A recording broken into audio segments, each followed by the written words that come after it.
La famille Maritima avec le sourire, comme tous les jours, 16h, 20h, 18h. Pourquoi 20h ? Mais c'est vrai. Mais parce qu'on veut prolonger. Ah ouais, c'est vrai qu'on veut prolonger. 16h, 20h, allons-y. Tu veux passer la soirée avec nous, Sergio, dis-le. C'est vrai, exact. Si je vous fais écouter quelques extraits. Ouais, vas-y. Ça vous fait penser à... Alors, il y avait ça, il y avait... Non, on va danser si tu fais ça. On est dans l'ambiance. Hein. Ah ouais, oui, là, c'est bon ça. carrément. Non mais en fait je passe quelques extraits de Bob Sinclar parce que on a un DJ avec nous cet après-midi. Non, on n'a pas un DJ, on a un DJ Maritima. Ah oui, sur le... j'allais y venir, un DJ Maritima. Eh oui. C'est Gaël qui est avec nous. Salut Gaël. Bonjour à tous, Salut, Gaël. merci de m'accueillir. Ah bah, on est Merci d'être ravis. là. Tu vas bien? Ça va, ça Ouais. fait plaisir de revenir vous voir là. Eh ben oui. Tous, et voilà, c'est cool. Alors raconte-nous, puisqu'on a mis des extraits effectivement de Bob Sinclar, raconte-nous ce qui va se passer le 15 mai. Eh ben écoute, tout simplement, j'ai la chance, le privilège, l'honneur même de faire la première partie et la clôture de Bob Sinclar sur un bel événement parisien à l'occasion d'un gala épique. Voilà, donc j'ai eu la chance d'être accepté sur cette date et voilà, c'est un honneur, hein, vraiment première date dans la capitale et pour ouvrir pour Bob Sinclar, donc c'est magnifique. C'est énorme, oui. c'est Accepté énorme. parce qu'effectivement, il a fallu que Bob Sinclar sache qui tu étais pour dire oui ou non, c'est Qui ça? te valide. Ouais, exactement. Il a Le fallu stress, être validé. Ça a duré un petit peu de temps. Je crois que ça a mis à peu près un jour et demi. Donc c'était un jour et demi de pression de me dire bon mon Dieu, c'est un petit tournant et voilà, j'ai été je reprends leurs mots, hein, 100% validé, donc ça fait plaisir. Bah oui, ça fait plaisir. Comment ça s'est passé? Comment tu t'es retrouvé là à pouvoir assurer la première partie de Bob Sinclar avant d'être validé à 100% donc? Bah, c'est un petit peu une succession de contacts avec les organisateurs. Ouais. Voilà, donc le gala Actem qui fait que j'ai été contacté par les organisateurs pour pouvoir ouvrir ce show. Les organisateurs qui connaissent ton travail. Qui connaissent mon travail, qui connaissent mon travail, qui s'appelaient et qui me font l'honneur de m'inviter. Et après, il fallait être validé parce que moi, je sais comment ça se passe en fait, tout simplement. Quand un artiste de cette envergure est la tête d'affiche, il fait comme tous les autres artistes, hein, ils veulent savoir qui est la première partie, bien sûr. qui est carrément même sur le line-up en fait. Ouais. Donc là, je leur ai fait comprendre, je leur ai dit c'est lui et moi. Alors Gaël, raconte-nous parce que bon, c'est vrai, on l'a dit, tu fais partie des DJ de la Maritima Mix Party tous les week-ends à partir de 21h. Raconte-nous ton parcours de DJ parce que au départ, c'est pas ton métier au départ. Non, mais c'est toujours mon second métier en fait. À l'heure actuelle, voilà. Donc tout simplement, j'ai commencé à faire une ascension vraiment classique. Hein. J'ai commencé de DJ dans un petit bar, puis en avant-boîte, puis en club, puis ma propre soirée. J'ai été vraiment ce qu'on appelle le DJ résident, c'est-à-dire que je suis passé par toutes les facettes. Et aujourd'hui, après 15 ans de résidence, j'ai la chance d'être sollicité un petit peu partout. Donc, aujourd'hui, je fais ce qu'on appelle un petit peu plus du DJ guest. Donc, un coup à gauche, un coup à droite. Et voilà. Mais j'ai cette faculté qu'ont beaucoup de DJ résidents, c'est-à-dire que j'ai un panel musical assez ouvert. Et donc, j'arrive à m'adapter à pas mal de formats, donc que ce soit dans l'urbain, que ce soit dans la house. Là, je joue sur plusieurs plateaux, en fait, vraiment, avec des artistes un petit peu renommés. Et voilà, Bob Sinclar, là, Papacito, samedi, c'est une soirée vraiment house à Istres, avec des artistes de l'afro house montant. Donc, ça fait plaisir. Et je joue aussi de l'urbain, je joue dans des dîners festifs, donc c'est cool. Voilà. Parce que DJ résident, on le rappelle, mais c'est le fait de jouer toutes les semaines dans un même lieu. Exactement. Et du coup, ça veut dire qu'il faut se renouveler à chaque fois, puisque tu peux avoir soit des gens nouveaux qui viennent, soit des habitués. Exactement, mais c'est vraiment le côté le plus ingrat du métier parce que c'est celui où tu es le plus critiqué en fait. Parce que finalement, les gens reviennent souvent parce que ça leur plaît, mais après, il faut leur apporter un petit peu de nouveauté. C'est un voyage. Faut pas qu'ils se lassent. Voilà, c'est ça. Mais c'est vraiment le côté le plus ingrat. Aujourd'hui, être DJ guest, c'est beaucoup plus facile qu'être DJ résident. Et je pense que s'il y a des DJ qui écoutent cette émission, ils seront tous d'accord avec moi. Et toi, au départ, quand tu as démarré, alors j'imagine qu'entre-temps, après 15 ans, ça a vachement évolué, ça a vachement changé, mais c'était quoi tes influences, c'était quoi tes DJ un petit peu exemples que tu prenais, toi? Moi, je viens de la house, clairement, hein, vraiment, c'est ce que j'ai toujours aimé. Parce qu'en fait, je suis d'une époque où dans les clubs, il il ne se jouait que ça. Oui. L'urbain n'était pas arrivé, en fait, tout simplement. Et mes références, elles sont au niveau local. J'en ai bien sûr au niveau international, mais au niveau local, j'ai grandi avec Jean-Marc Siki à l'accident. Jean-Marc Siki, qui est résident à Maritima, qui était le patron réellement du secteur Aix-en-Provence et qui vraiment faisait vibrer des milliers de personnes. Et c'est ce qui m'a donné envie. J'y étais tous les week-ends. Je me suis dit, mais c'est. Je veux faire ça moi aussi. J'ai toujours aimé la musique. Donc je me suis dit, l'un dans l'autre, je suis pas un bon danseur. Donc je me suis dit, peut-être les faire danser. Et tu as commencé aussi par les animations de mariage, d'anniversaire. Comment ça? Clairement. Je pense que c'est peut-être une des meilleures formations. Parce que finalement, ça, c'est le plus dur. C'est vraiment le plus dur, c'est satisfaire les particuliers, que ce soit dans les mariages, les anniversaires, les baptêmes, les comités. C'est super exigeant. C'est très exigeant. Puis le mariage, il y a une certaine pression. On y va, on sait que c'est le jour le plus important de deux personnes. De pas se manquer, là. Voilà. Et puis, finalement, il y a beaucoup de choses qui doivent être connectées pour que ça fonctionne. Il faut qu'on ait un public bien ouvert. Et puis, voilà. Donc, oui, pour répondre à la question, j'ai commencé là-dedans. J'ai fait mes armes là-dedans, vraiment. Allez, on va se retrouver dans un instant avec notre DJ résident, Maritima, Gaël, qui est avec nous cet après-midi. La famille. On est de retour dans la famille avec notre invité cet après-midi. C'est un membre de la famille Maritima. C'est DJ Gaël qui est avec nous, qui mixe tous les week-ends dans Maritima Mix Party. Je voudrais juste rectifier quelque chose, Laurent, parce que une fois j'ai dit DJ Gaël. Non, c'est pas. Je l'ai annoncé comme DJ Gaël sur scène. Il m'a dit non. C'est Gaël, notre. C'est Gaël DJ. Gaël c'est DJ. vrai ou pas? C'est même Gaël tout court finalement. Moi, je veux plus de DJ avant, DJ après. Aujourd'hui, mes réseaux sociaux s'appellent Gaël Musique. La plupart le savent, donc Gaël tout court, ça va et tout le monde est bien calibré sur ça. Mais j'ai encore beaucoup de clubs qui veulent me mettre un DJ devant, un DJ derrière. Et oui, parce que ça donne une information aussi. Voilà, ça donne une info, c'est sûr.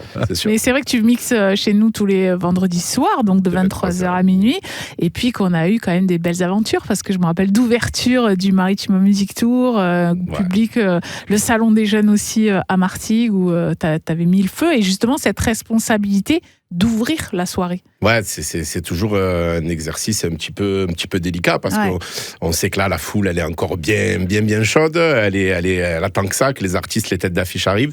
Donc nous, on arrive un petit peu incognito, et on s'est dit bon. Mais bon, c'est toujours un plaisir, parce que quand on voit que ça se passe bien, puis c'est tellement rapide. Est-ce que tu fais partie des DJ qui animent la soirée ou qui mixent la soirée? Ou les deux. Qui parlent ou pas, quoi, tu veux dire. C'est ça, parce qu'il y a beaucoup de DJ aujourd'hui, tu ne les entends pratiquement pas. Ils sont là pour mixer, ils le font très très bien. Mais je vais venir à une autre question. Mais déjà, je voudrais savoir, connaître ta réponse. Alors, je vais te dire la vérité, Sergio. C'est... tout dépend le registre dans lequel je suis sur la soirée. D'accord. C'est-à-dire que quand je suis dans la scène house, on prend quasiment pas le micro. Tout à fait. Pour pas dire pas du tout. Par contre, quand je joue dans des clubs un peu plus urbains, là j'ai une vraie animation micro. Mais encore une fois, le boulot de résident a fait que je me suis formé au micro. Donc j'ai pas de problème d'élocution, je veux dire j'y vais volontiers. Bien sûr. Et il y a des clubs aujourd'hui où les gens ont besoin de ça. Les clubs généralistes ont besoin d'une animation micro, vraiment. Parce que tu disais tout à l'heure, Jean-Marc Siki t'a donné envie de faire ce métier. Jean-Marc Siki a été, et toujours d'ailleurs, un ambianceur avec son micro. Mix, mais il ambiance aussi. C'est même plus que ça. Il a une voix unique. Il a une voix unique, et vraiment, on voyait, à l'époque, je me rappelle très bien, on voyait la soirée s'embraser quand il prenait le micro. C'est ça. Voilà. C'est ça. Parce qu'après, même si musicalement, c'était exceptionnel, vraiment. Mais le fait de prendre le micro, il se passait un truc. Vraiment, il se passait ça déclenche, quoi. Ouais, vraiment, ça faisait soulever des foules, et Et est-ce que toi, tu as dans l'idée de former aussi, parce que Jean-Marc a eu sa période où il avait sa petite école, je dirais, ou petite, mais en tout cas connue, de DJ. Pour la transmission, Pour la transmission de ce métier, est-ce que... Alors, honnêtement, depuis que mes réseaux sociaux ont un petit peu grandi, là, j'ai de plus en plus de monde, un nouveau public. J'ai énormément de demandes sur ce sujet-là. Ah oui, les gens te contactent pour ça. Ah ouais, vraiment, mais pour des cours particuliers, en fait, tout simplement. Mais je sais pas si réellement, je suis pas. Être formateur, c'est un vrai métier. Ah Il y a le oui. savoir-faire et le faire savoir, Voilà. c'est deux choses différentes. Voilà. Effectivement. Puis moi, j'ai appris avec un ami. Je veux dire, c'est des heures et des heures de travail, mais je serais même pas les compter tellement il y en a. Mais on se rend pas compte de ça. Mais non. Ouais. Mais aujourd'hui, on a l'impression que le DJ, c'est les mains en l'air et appuyer sur deux boutons, mais c'est pas du tout ça. Être capable de tenir une soirée, de tenir un public pendant 5-6 heures. Quand tu es résident, parce que ça c'est le job d'un résident, c'est un vrai métier. C'est énorme. Alors je vais parler pour les anciens. Les vieux, dis-le. Les vieux. tu as connu les MK2 alors, puisque tu as commencé sur le vinyle. Non, j'ai pas commencé sur le vinyle, mais j'ai commencé sur des MK3. Ça s'appelait des CDJ 1000 MK3. Donc par contre on n'était pas à la clé USB, on n'était pas à l'ordinateur comme on est aujourd'hui. On était aux pochettes CD, on arrivait avec nos 4-5 pochettes, nos CD avec nos titres écrits sur les pochettes. Tu as jamais mixé avec les vinyles? J'ai jamais eu l'opportunité. Partout où j'ai joué, j'ai jamais eu de vinyle. T'aurais aimé? Honnêtement, j'aurais aimé. Ouais. J'aurais aimé parce que les DJ qui jouent sur vinyle ont un petit truc en plus. Quand t'allais faire les mariages, je te garantis que quand t'allais faire les mariages avec les MK2 terrible, et le Flycase, t'étais content de rentrer à la maison, mais t'étais content d'avoir 2 bras supplémentaires pour te filer un coup de main. Avec les caisses, là, j'imagine. Non, c'est clair que c'est une autre époque. Aujourd'hui, on est plus dans le digital, mais ça a son charme quand même. J'ai vu des sets sur vinyle, certains artistes, j'ai assisté à des sets, ça a un truc. Ça a un truc vraiment plaisant. Et comment ça se passe là pour un set, mettons pour le 15 mai prochain là, tu prépares ta playlist longtemps à l'avance, tu réfléchis vraiment au millimètre de ce que tu vas enchaîner, de ce que tu vas faire, comment tu vas faire monter l'ambiance aussi, comment ça se passe cette création avant le show? Alors ça c'est un vrai sujet. Il y a 2 écoles. Il y a ceux qui vont préparer tout leur set, d'accord. Et il y a les gens un peu comme moi qui vont le faire au feeling par rapport au public qu'ils ont en face d'eux. Et oui, parce qu'il faut sentir quand même. Je n'ai jamais préparé un set. C'est vrai. Ouais. J'ai fait première partie de The Avener, j'ai fait première partie de Mom, de Jimmy Sachs, de pas mal d'artistes connus où on se dirait il faut quand même. J'ai ouvert Maritima Tour, j'ai ouvert le Salon des Jeunes, mais en fait. J'ai tellement, je sais pas comment dire. C'est le ressenti avec le public. Alors bien évidemment, quand je dis je prépare pas mon set, bien évidemment, je fais quand même un dossier. Oui, bien sûr. Une sélection de peut-être 150 morceaux et je vais en jouer 30 selon le temps que j'ai à jouer. Mais honnêtement, c'est du feeling. C'est du feeling et j'ai toujours appris comme ça parce que avant, on était moins dans une époque où on devait préparer les sets finalement. Voilà. Alors là, pour Bob Sinclair, je suis honnête. J'ai rien ouvert. C'est bon, ça. Du coup, c'est vrai que tu en parles de ça, du set préparé ou pas, ou de tenir un public pendant 5-6 heures. Tu dis que tu t'es formé avec un ami. Comment on sent la salle? Comment on apprend ça? C'est difficile à expliquer parce que en fait, tout simplement, on va jouer un certain registre pendant un moment, pendant la soirée, et puis on va voir des gens réagir. Et puis c'est toujours le truc de pas avoir la tête dans le guidon et de regarder son public. Exactement. Et de dire là ça réagit bien. Ok, bon, dans ce secteur-là on peut jouer ça. Boum, boum, boum. Et puis tu montes ta soirée comme ça. Puis finalement la soirée c'est quoi? C'est un voyage. C'est être capable peut-être après de les amener là où tu pensais qu'en début de soirée tu n'y arriverais pas à les amener. Puis de les surprendre parce que si c'est eux qui mènent le jeu tout le temps. Bien sûr. Voilà. Après c'est de les surprendre. Et ça c'est aussi tout le travail des DJ, c'est-à-dire de rechercher des bons remixes, des edits un petit peu la semaine et d'arriver avec des pépites qu'ils n'ont jamais entendues. Voilà, moi je sais que là par exemple je joue à Gap jeudi soir, j'y étais jeudi dernier, ils me voient souvent, jeudi soir je suis arrivé avec un paquet d'édits nouvelles de DJ qui font un taf superbe. Les gens, ils étaient en folie. C'était vraiment... Les gens, ils étaient là. Wow. Voilà.